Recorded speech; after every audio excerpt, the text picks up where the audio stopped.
to how the web works.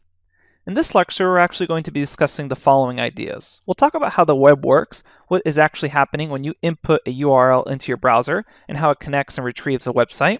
Then we'll also talk about what we mean when we say full stack and full stack web development.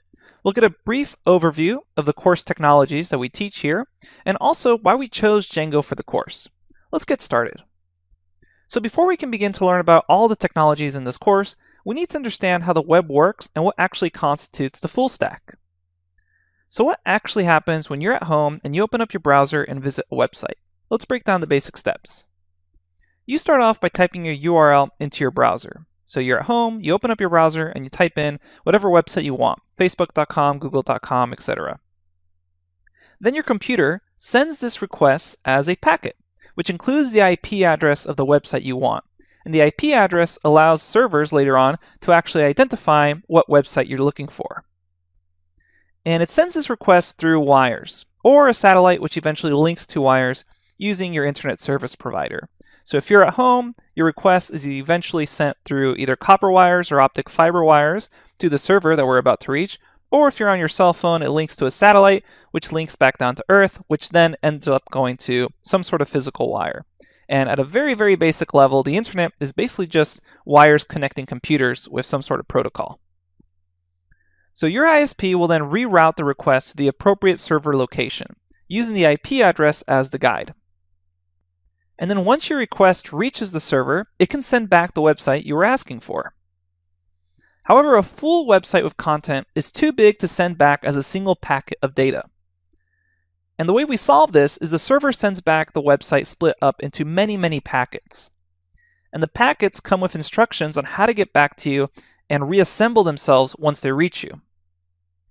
And the packets don't actually care how they get to you, just the final location. So all these packets may take different paths to actually get to your computer, or back to your cell phone, or whatever browser you're using. What they really care about is the fastest way to get back to your destination at your home IP address. And then once the packets reach you, they're reassembled to show whatever page you were looking for. All of this moves at close to the speed of light, so it happens very fast. Okay, that was a really high-level explanation, but for our purposes, it's really all we need to know for now. Let's continue on by discussing what we mean by the term full stack. There are two main components of a website. There's the front end of a website and the back end of a website.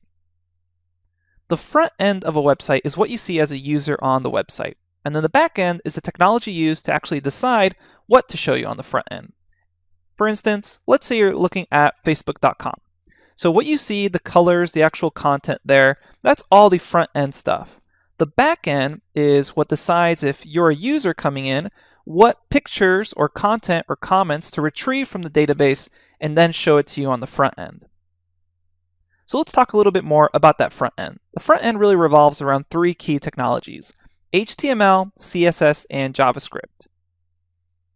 You will hear about front-end technologies such as jQuery and Bootstrap, which we also cover in this course, but those are actually all things built using those previous three: HTML, CSS, and JavaScript. Those are really the three core front-end technologies that basically every modern website uses today.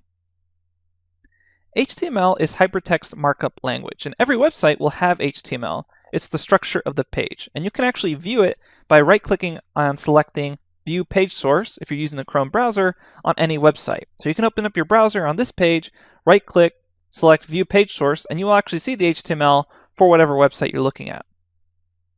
Then there's CSS, which is Cascading Style Sheets. And CSS is the actual styling of the website. Colors, fonts, borders, etc. It's all defined by CSS. And CSS is not mandatory, but almost all sites have it in order to make the website look good.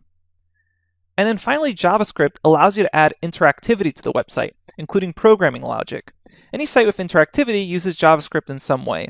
Otherwise, if the site doesn't actually do anything, it just displays information, the site is known as a static website. Okay, so the first half of this course is going to focus on the front end. And the front end, in some way, is always going to use those three technologies. However, it's the back end where a multitude of options come up. So the back end of a site has three components: the language you choose for the back end, the framework you choose for that language, and then the database you want to connect to. Technologies such as PHP, Node.js, Ruby on Rails, Java, Python, etc. are all viable options for a website. So how do we actually decide which option to choose? Well, our course backend uses the Python as the language, Django as the framework for Python, and then SQLite as the database. Python is a great language to learn. It's simple, powerful, and already has many libraries for it.